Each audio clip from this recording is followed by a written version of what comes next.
Hi everyone. इस video में हम लोग 50 क्वेश्चन डिस्कस करेंगे जनरल नॉलेज के और राजभाषा के 10 क्वेश्चन। ये ऐसा सेक्शन है जिसमें लोग सबसे ज़्यादा स्कोर करते हैं। 90% से ज़्यादा स्कोरिंग इस पोर्शन से करते हैं लोग एई के एग्ज़ाम में।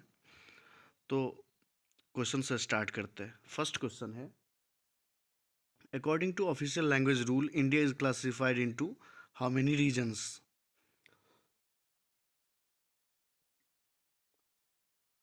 तो इसका करेक्ट आंसर होगा थर्ड। राजभाषा नियम के अनुसार भारत को 3 वर्गों में विभाजित किया गया है, खंड क, खंड ख और खंड ग। तो थर्ड ऑप्शन इसका करेक्ट है।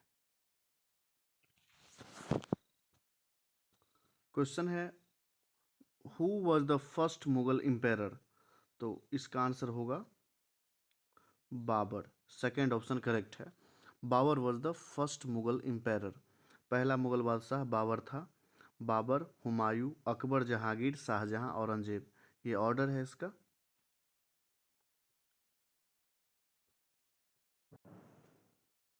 क्वेश्चन है, the government of India were have signed the convention of biodiversity at the earth summit held at in June 1992। Bharat सरकार जून 1992 में ब्राज़ील के रियो डी जेनेरियो शहर में पृथ्वी शिखर सम्मेलन में जैव विविधता के सम्मेलन जो हुआ था उस पर हस्ताक्षर किए थे। तो थर्ड ऑप्शन इसका करेक्ट है, ब्राज़ील। अगर शहर पूछता तो रियो डी जेनेरियो होता। अर्थ समिट हुआ था वहाँ पे जून 1992 में, जहाँ पे एजेंडा 21 रखा गया था। एजेंडा 21 किससे रिलेटेड, वो भी ये अर्थ समिट 1992 से रिलेटेड है। क्वेश्चन है, which award is given by railway board for poetic writing in Hindi? Hindi में कविता लेखन के लिए कौन सा अवार्ड दिया जाता है रेलवे बोर्ड द्वारा? तो ये दिया जाता है मैथिली शरण गुप्त अवार्ड। इसको भारत का पहला राष्ट्रकवि भी कहा जाता है। तो ये फर्स्ट ऑप्शन करेक्ट है। अगर उपन्यास में कौन सा अवार्ड दिया जाता है तो प्रेमचंद पुरस्कार दिया जाता है उपन्यास के लिए। टेक्निकल राइटिंग के लिए लाल बहादुर शास्त्री पुरस्कार दिया जाता है। जयशंकर प्रसाद पुरस्कार रेलवे द्वारा नहीं दिया जाता है। तो इसका फर्स्ट ऑप्शन करेक्ट। क्वेश्चन है, Ibn Battuta a 14th century traveller was from? 14वीं शताब्दी का इब्न बतूता कहाँ से आया था? वो मोरक्को से आया था जो उत्तरी अफ्रीका में है। तो इसका थर्ड ऑप्शन करेक्ट है, अफ्रीका। क्वेश्चन है, world homeopathy day is celebrated the month of? ये अप्रैल मंथ में मनाया जाता है। 10 अप्रैल को डॉक्टर हैनीमैन के बर्थडे पे होम्योपैथी डे मनाया जाता है, क्योंकि होम्योपैथी का स्थापना वही किए थे। तो इसका थर्ड ऑप्शन करेक्ट। क्वेश्चन है, who wrote a 3 volume history of Akbar's rain title Akbarnama? किसने अकबर के शासन की तीनों खंडों का इतिहास लिखा? तो ये अबुल फजल लिखा था। 3 खंड, खंड पहला, दूसरा और तीसरा खंड लिखा था। पहला खंड में अकबर के फोर फादर के बारे में लिखा गया, उसके पूर्वज के बारे में है। दूसरा खंड में अकबर के बारे में है और तीसरे खंड में उसके राज चलाने की गतिविधियां वगैरह वगैरह है। तो इसका करेक्ट आंसर होगा अबुल फजल। क्वेश्चन है, the wind blowing from sea to land is known as? ये लैंड है और इधर सी है। सी से लैंड की तरफ जाने वाली हवा को सी ब्रीज बोलते हैं। अगर लैंड से सी की तरफ जाता तो लैंड ब्रिज बोलते। इसका करेक्ट आंसर होगा सी ब्रिज। क्वेश्चन है, Nadir Shah planted the city of Delhi इन?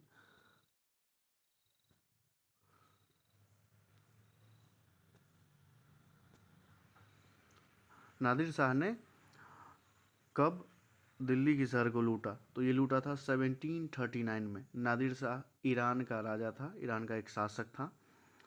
जो 1739 ईस्वी में दिल्ली को लूटा। दिल्ली का उस टाइम का मुग़ल बादशाह मोहम्मद शाह था, और ये दिल्ली को लूट करके कोहिनूर ले गया था। मयूर सिंहासन ले गया था, मयूर सिंहासन उठा के ले गया जिसमें कोहिनूर था। उसका सेकंड ऑप्शन करेक्ट है। क्वेश्चन है, how many levels of Hindi course are prescribed in for central government employ. तो सेंट्रल गवर्नमेंट एम्प्लॉय के लिए 4 स्तर के हिंदी पाठ्यक्रम निर्धारित है। सबका नाम प से स्टार्ट है। ये 4 पाठ्यक्रम कौन कौन है?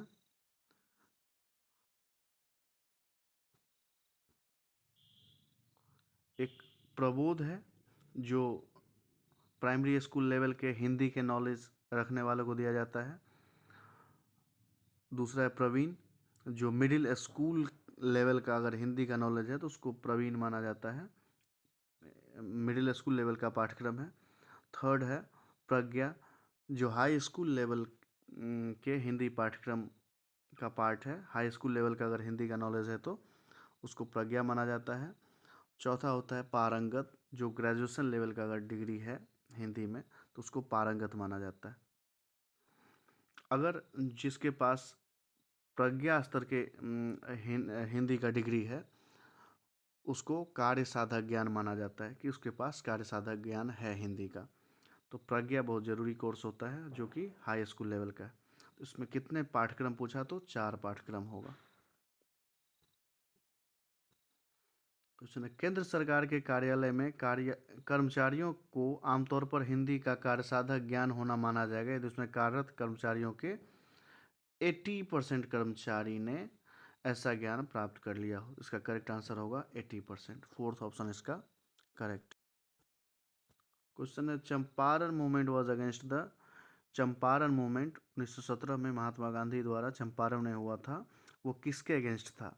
वो था इंडिगो प्लांटर्स के अगेंस्ट। जो इंडिगो की खेती करवाने वाले थे, प्लांटर्स थे, जो 20 कट्ठा में से 3 कट्ठा के लैंड पे ज़बरदस्ती नील की खेती करवाते थे, उसके अगेंस्ट में गांधी जी ने यह आंदोलन किया था। इसका फर्स्ट ऑप्शन करेक्ट। क्वेश्चन है, in the committee of parliament on official language there are. एक कमिटी होती है, committee of parliament, committee of parliament संसदीय समिति ऑफिशियल लैंग्वेज के लिए। इसके कितने उप समितियाँ होती हैं? इसके 3 उप समितियाँ होती है, फर्स्ट, सेकंड और थर्ड। इसका थर्ड ऑप्शन करेक्ट होगा।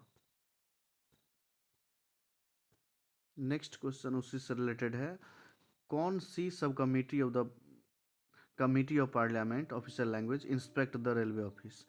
3 जो उप समितियाँ थी उसमें से कौन सी उप समिति रेलवे ऑफिसेस का इंस्पेक्शन करती है? उसमें से दूसरी समिति जो है वो रेल कार्यालयों का निरीक्षण करती है। सेकंड ऑप्शन इसका करेक्ट है।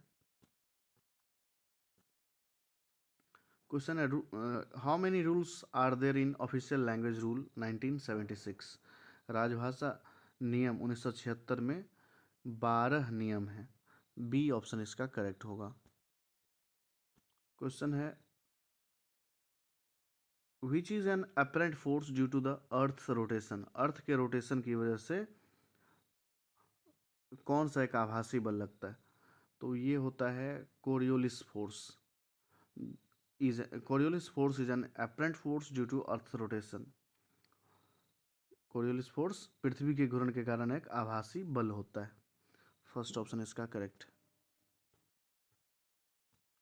क्वेश्चन है, हु फाउंडेड ब्रह्म समाज। ब्रह्म समाज के संस्थापक थे राजा राम मोहन राय।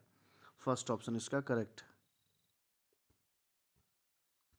क्वेश्चन है, when a disease carrying microbes enter our body. जब रोगवाहक सूक्ष्म डिजीज कैरिंग करने वाला माइक्रोब हमारे बॉडी में इंटर करता है तो बॉडी क्या प्रोड्यूस करता है इस इन्वेडर से लड़ने के लिए? तो बॉडी प्रोड्यूस करता है एंटीबॉडी इस इन्वेडर से लड़ने के लिए। तो इसका थर्ड ऑप्शन करेक्ट है। क्वेश्चन है, what is the largest continent of the world. तो विश्व का सबसे बड़ा महाद्वीप है एशिया महाद्वीप, जिसमें हम लोग रहते हैं। फर्स्ट ऑप्शन इसका करेक्ट है।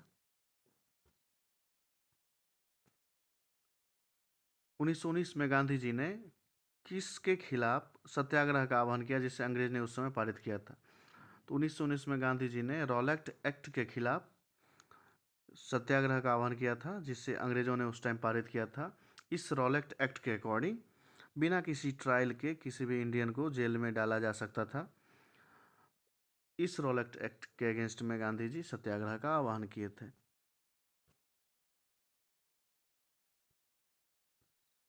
क्वेश्चन है, the dot dot lies above the stratosphere which extend up to a height of 80 kilometre. इसमें से कौन सा स्ट्रेटोस्फेयर से ऊपर है? तो सबसे पहले है ट्रोपोस्फेयर, उसके बाद आता है स्ट्रेटोस्फेयर, उसके बाद आता है मेजोस्फेयर, फिर आइनोस्फेयर। तो स्ट्रेटोस्फेयर से ऊपर है मेजोस्फेयर। बी ऑप्शन इसका करेक्ट है। मेजोस्फेयर का हाइट 80 किलोमीटर बताया है इसमें। स्ट्रेटोस्फेयर का हाइट 50 किलोमीटर तक है।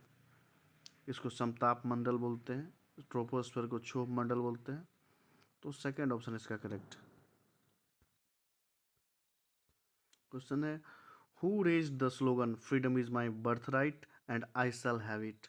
ये बीजी तिलक, बाल गंगाधर तिलक, ये नारा दिए थे, स्वराज मेरा जन्मसिद्ध अधिकार है और मैं इसे लेकर रहूंगा। इसका first option correct. Static G का क्वेश्चन है, who was the first lady जज of supreme court in India. ये फातिमा बीबी हैं, फर्स्ट लेडी जज of supreme court of India. सर्वोच्च न्यायालय की पहली महिला न्यायाधीश फातिमा बीबी। फोर्थ ऑप्शन इसका करेक्ट है। क्वेश्चन है, Gandhi ji arrived in India in from South Africa. Gandhi ji दक्षिण अफ्रीका से भारत कब पहुंचे? तो ये 9 जनवरी 1915 को पहुंचे थे। इसी 9 जनवरी के उपलक्ष्य में हम लोग एनआरआई डे मनाते हैं 9 जनवरी को। तो थर्ड ऑप्शन इसका करेक्ट है। क्वेश्चन है, who is regarded as founding father of modern economics. ये एडम स्मिथ को बोला जाता है मॉडर्न इकोनॉमिक्स का फाउंडिंग फादर। आधुनिक अर्थशास्त्र के संस्थापक पिता माना जाता है एडम स्मिथ को। सेकंड ऑप्शन इसका करेक्ट है। क्वेश्चन है, लघु तरंग के फॉर्म में, शॉर्ट वेव के फॉर्म में आने वाला सौर विकिरण, इनकमिंग सोलर रेडिएशन क्या है? तो इनकमिंग सोलर रेडिएशन से ही इंसोलेशन बना है। इनकमिंग से IN, सोलर का SOLA और रेडिएशन का TION। तो इंसोलेशन से बना है। सेकेंड ऑप्शन इसका करेक्ट होगा, इंसोलेशन। शॉर्ट वेव के रूप में आने वाला सोलर रेडिएशन है insolation. Second option correct. Question है, biodiversity is richer in. Tropical region में बायोडाइवर्सिटी ज़्यादा होता है। अगर ये अर्थ है तो ये इक्वेटर हुआ। इक्वेटर से 23.5 डिग्री ऊपर 23.5 डिग्री नीचे का जो रीजन होता है उसको ट्रॉपिकल रीजन बोलते हैं। यहाँ पे बायोडाइवर्सिटी सबसे ज़्यादा है, जैव विविधता सबसे ज़्यादा है। अलग अलग प्रकार के बहुत सारे जीव जंतु इस रीजन में मिलते हैं। क्वेश्चन है, dot dot is transparent to incoming solar radiation and opaque to outgoing terrestrial radiation. इसमें से कौन सा गैस है जो इनकमिंग सोलर रेडिएशन के लिए ट्रांसपेरेंट होता है, मतलब आसानी से आने देता है, और आउटगोइंग टेरेस्ट्रियल रेडिएशन को ढक लेता है, ओपेक है उसके लिए? ये है कार्बन डाइऑक्साइड। आने वाले किरण को आने देता है लेकिन धरती से टकरा के जाने वाले को रोक देता है, जिसकी वजह से गर्मी बनी रहती है एटमॉस्फेयर में। तो CO2 इसका आंसर होगा।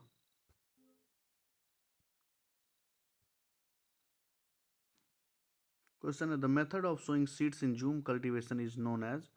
झूम खेती होती है जिसमें किसी जंगल के पेड़ को यहाँ पे काट दिया जाएगा, उसको उसमें आग लगा दिया जाता है और वहाँ पे खेती की जाती है। 3-4 साल तक लगातार वहाँ खेती की जाती है। जब उसकी ज़मीन की उर्वरता ख़त्म हो जाती है तो वहाँ वैसे ही छोड़ दिया जाता है और फिर कहीं दूसरे जगह जाके फिर से पेड़ को काट करके खेती की जाती है। तो इसको जूम कल्टीवेशन बोलते हैं और उसमें जो बीज बोने की विधि है इसको ब्रॉडकास्टिंग बोलते हैं। तो इसका फर्स्ट ऑप्शन करेक्ट होगा। ये जनरली नॉर्थ ईस्ट स्टेट में देखने को मिलता है, झूम खेती।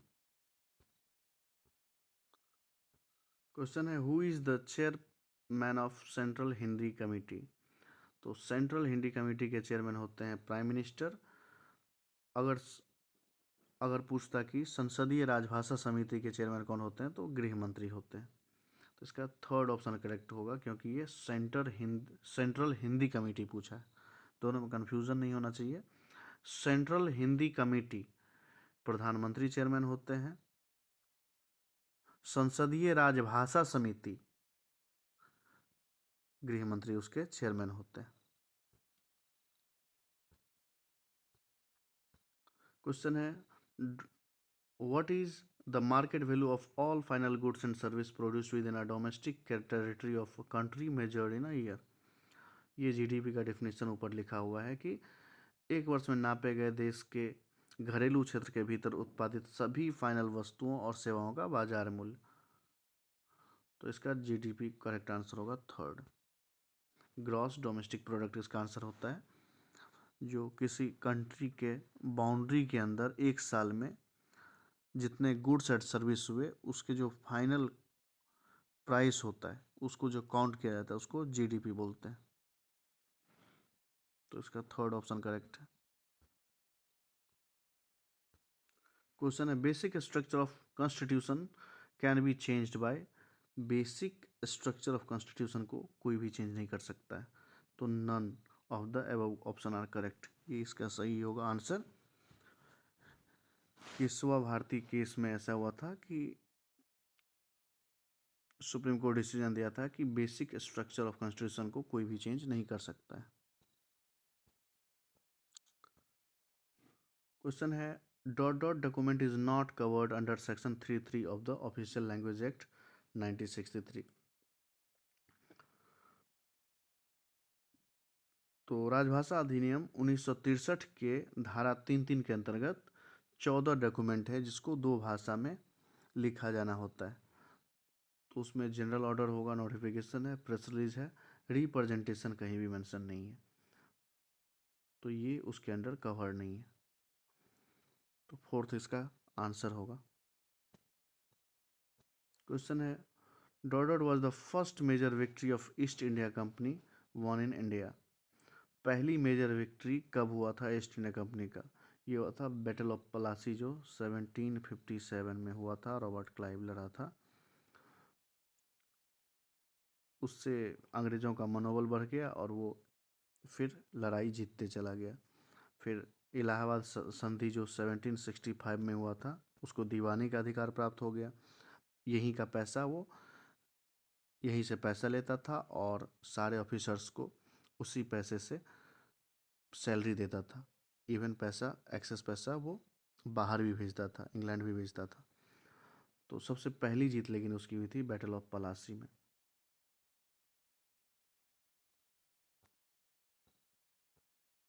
क्वेश्चन है which is the fastest train in India. Fastest train है वंदे भारत एक्सप्रेस। गतिमान एक्सप्रेस लिखा हुआ है गतिमान, लेकिन सबसे फास्ट जो है वो वंदे भारत है। थर्ड ऑप्शन इसका correct. Question Baba Nanak, Guru Nanak appointed whom as he successor. अपना उत्तराधिकारी बनाया अंगद को। बाबा नानक ने अपना उत्तराधिकारी गुरु अंगद को बनाया था। इसका फर्स्ट ऑप्शन करेक्ट है। क्वेश्चन है Mirabai become a disciple of. ये रविदास की शिष्या बनी थी मीराबाई, तो इसका फर्स्ट ऑप्शन करेक्ट है। बहुत बड़ी कृष्ण भक्त मानी जाती है मीराबाई जो रविदास की शिष्या थी। Question the tenure of chief officer language officer is. एक साल के लिए chief officer language officer appoint किए जाते हैं। फर्स्ट ऑप्शन इसका करेक्ट। क्वेश्चन है who empowered to make rules to implement the official language act.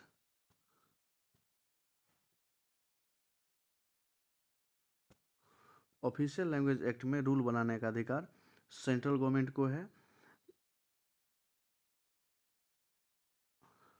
ठीक है, इसका फर्स्ट ऑप्शन करेक्ट होगा, सेंट्रल गवर्नमेंट। 3 टाइप की सूची होती है, केंद्रीय सूची, राज्य सूची और समवर्ती सूची। तो ये केंद्रीय सूची में आता है, फर्स्ट ऑप्शन इसका करेक्ट होगा। क्वेश्चन है vice president is elected for. Vice president 5 साल के लिए इलेक्ट होते हैं, तो सेकंड ऑप्शन इसका करेक्ट होगा, 5 ईयर। राज्यसभा का मेंबर 6 साल के लिए चुने जाते हैं, लेकिन वाइस प्रेसिडेंट जो है वो 5 साल के लिए नियुक्त होते हैं। क्वेश्चन है the constitution of India vest the executive power of the union formally in. Formally ये राष्ट्रपति के हाथ में रहता है। एग्जीक्यूटिव, जल सेना, थल सेना, वायुसेना सबका चीफ एग्जीक्यूटिव पावर जो है वो राष्ट्रपति के अंदर रहता है। फर्स्ट ऑप्शन इसका करेक्ट होगा, क्योंकि ये फॉर्मली लिखा है। क्वेश्चन है on 8 April 1929 who through a bomb in the central legislative assembly. Central legislative assembly में भगत सिंह और बटुकेश्वर दत्त ने बम फेंका था। इसका थर्ड ऑप्शन करेक्ट है। क्वेश्चन है the Gonds were are found in state of. Gond जनजाति जो है वो एमपी, महाराष्ट्र और आंध्र प्रदेश तीनों जगह पाए जाते हैं, तो फोर्थ ऑप्शन इसका करेक्ट होगा। क्वेश्चन है which is the energy required to change a substance to a higher state of matter. उच्च अवस्था बदलने के लिए आवश्यक ऊर्जा होती है, उसको बोलते हैं लेटेंट हीट। गुप्त उष्मा होती है, जैसे हम टेम्परेचर बढ़ाते हैं, जैसे हीट देते हैं किसी भी चीज़ में तो उसका टेम्परेचर बढ़ता है, फिर से हीट देते हैं तो टेम्परेचर कांस्टेंट हो जाता है। ये कांस्टेंट टेम्परेचर उसके फेज चेंज करने में काम आता है, उसकी अवस्था बदलने में काम आता है। इसको लेटेंट हीट या गुप्त उष्मा कहते हैं। सेकेंड ऑप्शन इसका करेक्ट।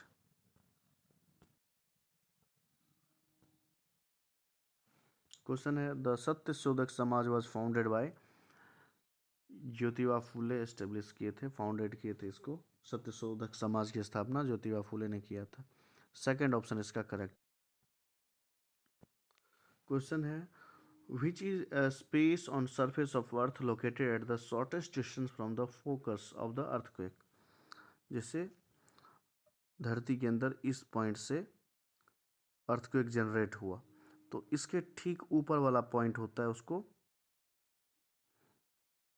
एपी सेंटर बोलते हैं। ठीक ऊपर वाला पॉइंट, अगर इधर करेंगे तो ये लेंथ इससे ज़्यादा लेंथ ये होगा, तो सबसे मिनिमम डिस्टेंस ये होता है, जिसको हम एपी सेंटर बोलते हैं। ठीक है, तो इसका फर्स्ट ऑप्शन करेक्ट होगा कि एपी सेंटर जो होता है वो भूकंप के फोकस से कम दूरी पर स्थित पृथ्वी की सतह पर स्थित होता है एपी सेंटर। इसका फर्स्ट ऑप्शन करेक्ट। क्वेश्चन है in 1905 viceroy Curzon partition Bengal. Bengal का बंटवारा किया था करजन। सेकेंड ऑप्शन इसका करेक्ट। क्वेश्चन है if the employ has passed the matriculation or an equivalent or higher examination with Hindi as one of the subject he will be considered as having. अगर matric level का exam pass कर लिया हिंदी में, प्रज्ञा का course कर लिया है, तो उसको बोला जाएगा कि उसको वर्किंग नॉलेज है हिंदी का। सेकेंड ऑप्शन इसका करेक्ट होगा। फिर से वही क्वेश्चन आ गया कि passing the Pragya examination conduct under the Hindi teaching scheme of the central government makes the employ. उसको हिंदी का कार्य साधक ज्ञान रखने वाला माना जाएगा। सेकेंड ऑप्शन करेक्ट है इसका। Question directive of development of Hindi language was specified in the article 351 of the constitution of India. Bharat के संविधान के अनुच्छेद 351 में हिंदी भाषा के विकास के लिए निर्देश निर्दिष्ट किया गया है। 343 से लेकर के 351 तक हिंदी भाषा राजभाषा के बारे में आर्टिकल है संविधान में। इसमें से 351 आर्टिकल में हिंदी भाषा के प्रचार प्रसार के लिए दिशा निर्देश दिए हुए हैं।